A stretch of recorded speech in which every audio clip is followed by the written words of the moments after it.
Welcome back, guys. Thanks for tuning in. Thanks for taking the time to spend a little time with me.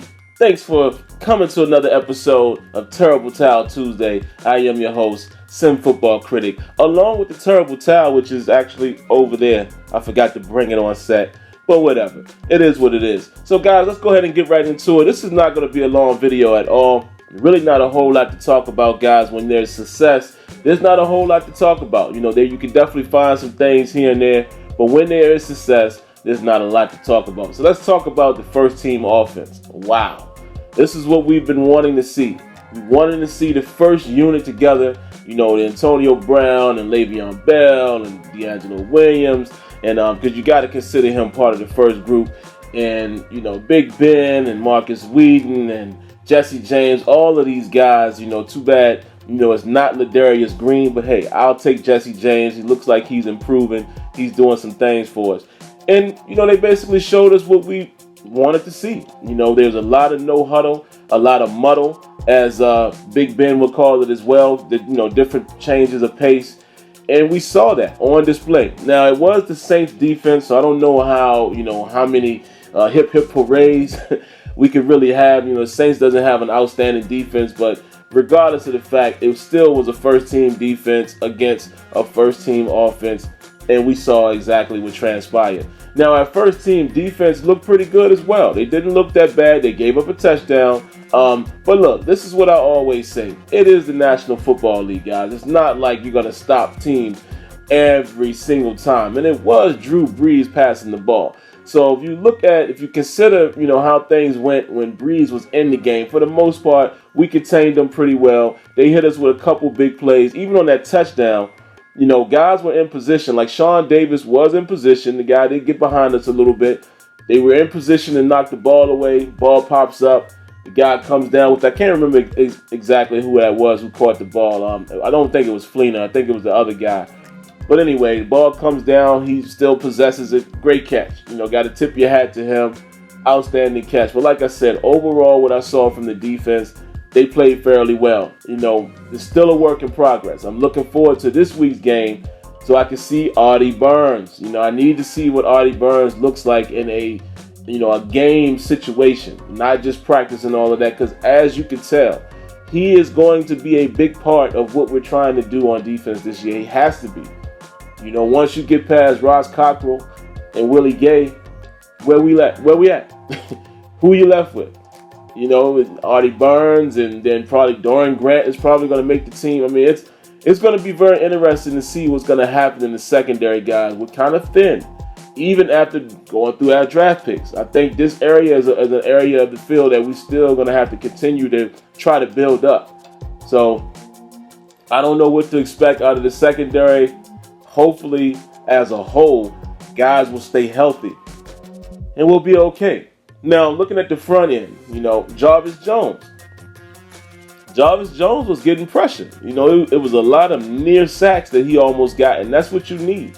It's not always the sack totals. You love to see sacks, but you want to see guys creating havoc, getting pressure, rushing the quarterback, and I saw that quite often in that game. Also, guys like Stephon Tuitt. I mean, Tuitt is just continuing to show why he, was a great draft pick a couple years ago. Coming into his third season, I think he's going to continue to flourish.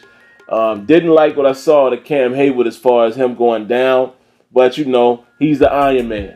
He said, listen, I'll be ready for week one. It's a little bit of an ankle sprain, but he'll be okay. It was good to see that while he was in the game, he was being Cam Hayward. Ryan Shazier as well. Ryan Shazier, to me, is continuing to show flash of what he can be. I think back to 2 games last season. The San Francisco game where he went crazy, had all of those tackles, and then the playoff game against Cincinnati. That is the type of player I believe that Ryan Shazier has the capability of being when he's healthy. One of those disruptive guys, a Luke Kuechly type of guy where you're going to always have to keep your eye on him. Now, staying with the middle linebackers, Lawrence Timmons. That's the weak spot, guys, in pass coverage for our team. I noticed it. And, no knock on Lawrence Timmons. Timmons is an older guy now. He's more of a veteran. Doesn't have the same speed that he once had. He's still phenomenal against the run and just, his wits, his smartness, his awareness, being a wise veteran. You can't take him out. But you can see exactly where teams are going to try to exploit us, get in that situation where we're in a zone coverage or whatever we're running. It could even be man. I can't really remember. But it was scenarios where Lawrence Timmons was matched up against Fleener, or there was another tight end, and they were catching the ball on him down the middle of the field. It's going to happen. That's football, guys. People take advantage of their mismatches and, their lineup situations that's going to create a mismatch, an advantage, if you will. I think across the middle, Mike Mitchell is going to have to help out a lot, depending on what type of coverage we're running. Sean Davis is going to have to help out a lot. Robert Golden, these guys who are playing, in the safety spot.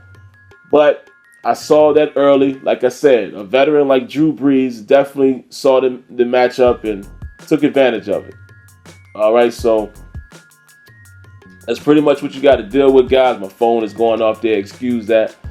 But yeah, other than that, man, wasn't a whole lot that I could say bad about the game. Looking at some of those backups, man, I noticed we did cut some people. I'm not going to read their names here because this cut is really not the important one. The guys that I expected to get cut got cut. So, it is what it is in terms of that. Now, let's talk about Javon Hargrave, man. This guy, Javon Hargrave, is also another guy that looks like he's going to be able to offer what we need him to do. He gets a sack right up the middle. This is a D tackle now, a nose tackle pretty much. And then another play where he got pressure and he gets through the middle and he bats the ball down. This is what I'm talking about. We need that type of production in the middle. Given the fact that Steve McClendon is no longer there, we need someone or some bodies that can come in and help with that rotation. Again, another guy, Ricardo Matthews. Ricardo Matthews is impressing me as well, just watching their pressure. This is how I look at the game, guys. Like I said, it's not always about sacks and things like that. It's about how are you affecting the game. You know what I mean? What imprint are you putting on the game, or what kind of impact are you having to cause another action? For every action, there's a reaction. So those are the type of things I look for. So what I'm really going to be paying attention to, guys, in this upcoming game is trying to find out who's going to be in certain spots. Who's going to be the secondary guys that are going to have to make it to help fill the roster. What's going to happen in the wide receiver spot? I'm already can tell, and you can tell Eli Rogers out there running with the first group. Ben hit him a couple times.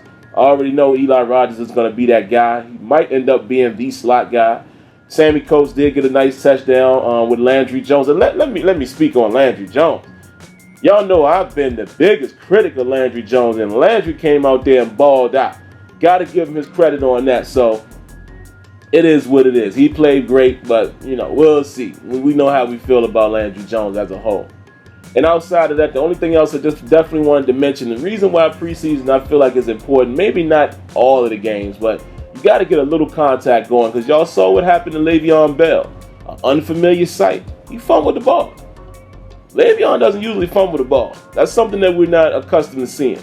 So that gives you, my feeling right there, the reason why you have to at least play 1 or 2 preseason games, get the rust off, especially a guy like that who's going to be sitting for 3 weeks going into the season.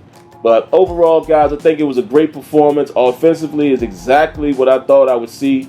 Defensively, they impressed me a little bit. They, the times that they did hold, and they gave up a touchdown. But like I said, it's a National Football League. It is Drew Brees. Can't be too mad about that. So overall, we had a nice performance.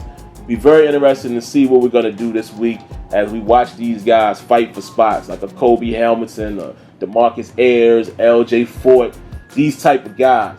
We're going to see who's going to step up. Anthony Chickolo looked pretty promising in that game as well. He was, causing some pressure. And let me give a shout out to Metakevich, Dirty Red. How can I forget Dirty Red coming up with that interception? So guys like that I'm rooting for. I'm hoping these guys make the team. I think they will, but we'll see.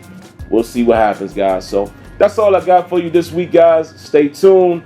Come back next week, and I'll give you a nice wrap up. At that time, once we have the teams locked down, we'll really be able to dive in and, talk about what we can expect for, the season or what have you. So we'll see. So everybody go out and watch the upcoming preseason game. Let's see these guys fight and scrap to try to get a position or a roster spot or a practice squad spot, whatever it is. But it's going to be interesting to watch that game.